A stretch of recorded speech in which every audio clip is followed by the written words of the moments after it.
Hello दोस्तों, तो आज पढ़ने वाले हैं रॉलेट एक्ट। बहुत ही इम्पोर्टेंट टॉपिक है। बहुत सारे क्वेश्चन पूछे जाते हैं और मॉडर्न जो हिस्ट्री है उसका बहुत इम्पोर्टेंट टॉपिक आप लोगों को पता होगा। रॉलेट एक्ट, ठीक है, आपने नाम सुना होगा इसका। और इसके अलावा जो है इसके बारे में सब कुछ पढ़ेंगे कि मतलब क्यों लाया गया, मतलब क्या था रीज़न, ठीक है, और कब लाया गया, कैसा, मतलब स्टार्टिंग से लेके एंड तक जो भी जितने भी क्वेश्चन बन सकते हैं, मतलब पूरा अच्छे से डिटेल में पढ़ेंगे। इसका देखो, अगर बात करें कि इसको लाने का मेन कारण क्या था, तो मेन कारण ये था कि भारत में उस टाइम पे जो है ना क्रांतिकारी जो गतिविधियां हैं इतनी ज़्यादा हो रही थी कि अंग्रेज जो है परेशान हो गए थे इससे, ठीक है। इसलिए जो है उनने परेशान होके इन चीज़ों को रोकने के लिए, मतलब जो अपने यहाँ क्रांतिकारी गतिविधियां जो हो रही थी, ठीक है, क्रांतिकारी गतिविधियां जो हैं उनको रोकने के लिए ये बिल लाया, ठीक है। और ये मतलब ऐसे नहीं लाया, क्योंकि इसके लिए ना एक पहले समिति बनी थी। आपने नाम सुना होगा Rowlatt act. Rowlatt act, Rowlatt मतलब किसके नाम पे, मतलब इसका नाम रखा गया है। तो ये सिडनी रॉलेट हुए हैं, ठीक है। सिडनी सिडनी रॉलेट कौन है, ठीक है, इंग्लैंड में जो वो है इनकी कोर्ट, ठीक है, न्यायपालिका, ठीक है, इंग्लैंड हाई कोर्ट है, उसके ये जज थे, ठीक है। इंग्लैंड हाई कोर्ट के जो है न्यायाधीश थे। और जो है सिडनी रोलैक, ठीक है, इनकी अध्यक्षता में एक पहले समिति बनी थी। ये जो समिति है 10 दिसंबर 1917 में, उस टाइम पे वर्ल्ड वॉर फर्स्ट चल रहा था, ठीक है, प्रथम विश्व युद्ध चल रहा था। और अपने यहाँ पे उसी टाइम पे अपने यहाँ जो क्रांतिकारी थे उनने सोचा कि इस टाइम मतलब ये अच्छा मौका है अंग्रेजों को भारत से निकालने का, उनको इतना परेशान किया जाए। तो उनकी भी गतिविधियां तेज हो गई थी, क्रांतिकारी गतिविधियां।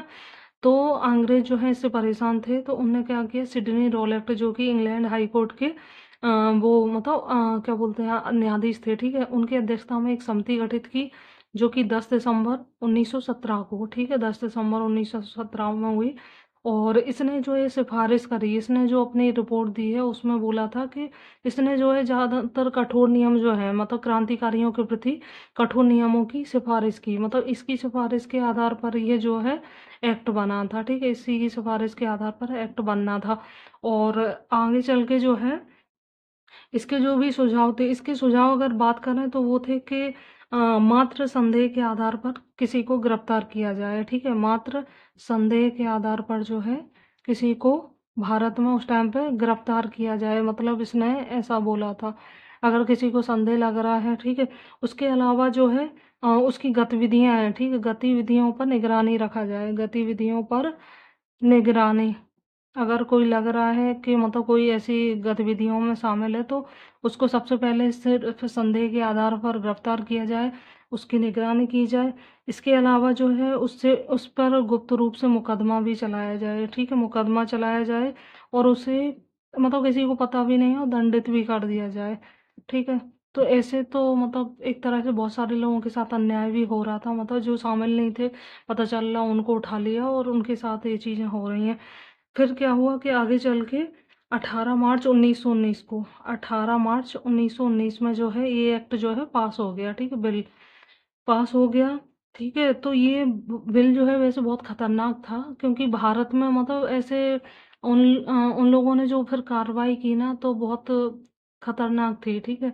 लोगों को मतलब सिर्फ इसी के बेसिस पे उठा लिया जा रहा, मतलब इससे क्या है कि अंग्रेजों ने जो उनकी और भी दुश्मनी थी, मतलब वो निकालने के लिए बहुत से क्रांतिकारियों को उस टाइम पे जो है गिरफ्तार कर लिया था, ठीक है। और इस इसको जो है इसको मतलब इस एक्ट जब पास हुआ तो इसको लेके जो भारत में क्या प्रतिक्रिया थी वो उसकी बात करें तो भारतीयों ने ना इस कानून को जो है काला कानून कहा है, ठीक है, काला कानून कहा है। इसके अलावा इसका विरोध किया है, बहुत बड़े लेवल पे विरोध किया है, ठीक है, गांधी जी ने भी विरोध किया था, ठीक है।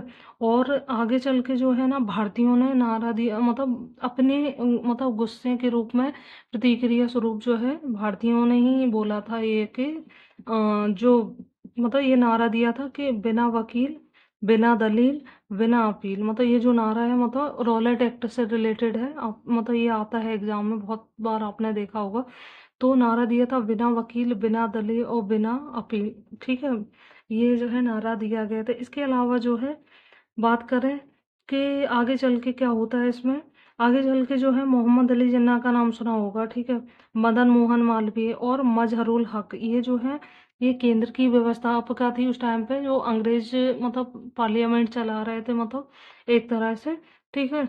केंद्र की जो क्या है संसद थी, ठीक है, केंद्रीय व्यवस्थापिका के नाम से जानी जाती थी। उससे इन्होंने जो है इस्तीफा दे दिया। उस टाइम पे जो है जिन्ना, मदन मोहन मालवीय और मजरूल की उनकी जो है व्यवस्थापिका में थे, ठीक है। इसके अलावा जो है इन लोगों ने जो है इस्तीफा दे दिया। गांधी जी ने भी बहुत ज़्यादा मतलब विरोध किया। उसके अलावा गांधी जी ने 6 अप्रैल को 6 अप्रैल 1919 को जो है हड़ताल का आह्वान किया, ठीक है, हड़ताल का आह्वान किया। इसके अलावा एक इम्पोर्टेंट फैक्ट है कि सत्याग्रह सभा की स्थापना करी थी उन्होंने, ठीक है, सत्याग्रह सभा की स्थापना। और दूसरी बात ये है कि गांधी जी को आगे चल के 8 अप्रैल को जो है गांधी जी पंजाब जा रहे थे, ठीक है, पंजाब जा रहे थे, क्योंकि पंजाब में स्थिति ज़्यादा बिगड़ रही थी। पंजाब के पलवल, ठीक है, पलवल जगह है, वहाँ पे जा रहे थे, तो गांधी जी को गिरफ्तार कर लिया था। सोचो, गांधी जी को भी गिरफ्तार कर लिया, मतलब इस एक्ट के उसमें। और गांधी जी को गिरफ्तार कर लिया 8 अप्रैल को। आगे चल के जो है 9 अप्रैल को, ठीक है, 9 अप्रैल को जो है आपने नाम सुना होगा, सत्यपाल और सैफुद्दीन किचलू, सत्यपाल एवं सैफुद्दीन सैफुद्दीन, ठीक है, किचलू।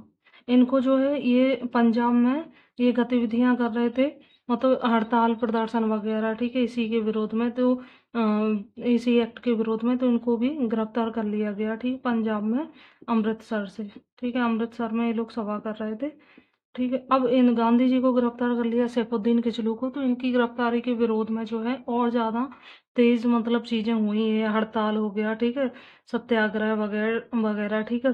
अब आगे चल के प्रदर्शन और भी जगहों पर देखने को मिले, जैसे दिल्ली हो गया, ठीक है, दिल्ली हो गया, बड़ी बड़ी जगह है, अमृतसर है, अमृतसर में भी होगा, ठीक है। सैफुद्दीन किचलू और सत्यपाल मलिक, इनकी गिरफ्तारी को लेकर जो है अमृतसर में भी चल रहा था, ठीक है। लाहौर, ठीक है, लाहौर हो गया, मुल्तान, बहुत सारे जो बड़े बड़े शहर थे उन पर हड़ताल प्रदर्शन सभाएं आयोजित की गई। इसके अलावा जो है उन्होंने, अंग्रेजों ने भी दमन स्टार्ट किया, मतलब निहत्थी भीड़ पर गोली चलाना, और मतलब पूरी तरह से वो लोग भी जो है आंख बंद करके मतलब पूरा दमन करने के मूड में थे। तो क्या हुआ कि सत्यपाल और सैफुद्दीन किचलू की पंजाब में गिरफ्तारी हुई। इसी को लेके जो है सभा चल रही थी, आप लोगों को पता होगा। इसके ऊपर एक वीडियो बना है, जलियांवाला बाग हत्याकांड, आप लोग जाके उसको देख सकते हैं, ठीक है। तो क्या हुआ कि अमृतसर में सभा चल रही थी वैसाखी के दिन, ठीक है। और उसी टाइम पे जो है डायर पहुंच जाता है, और डायर ने जाके गोली चलाना स्टार्ट कर दिया था, डायर ने गोली चलाना स्टार्ट कर दिया था। और यहीं पे जो है वो हुआ था, आप लोगों को ध्यान होगा, जलियांवाला बाग हत्याकांड, जलियांवाला बाग हत्याकांड जो है ये यहीं पे हुआ था, ठीक है। डायर ने गोली चलाने का आदेश दे दिया, निहत्थी भीड़ पर बहुत सारे लोग मारे गए थे। और ये जो है आगे चल के जलियांवाला बाग हत्याकांड हुआ। और पंजाब में सबसे भीषण स्थिति अगर देखी जाए, सबसे बेकार स्थिति, मतलब जो है बहुत बुरे हालत थे पंजाब में, ठीक है। पंजाब में जो है ज़्यादा हिंसक चीज़ें हो गई थी। और जो है वहीं पे जलियांवाला बाग हत्याकांड हुआ, आप लोगों को पता है, अमृतसर में, ठीक है।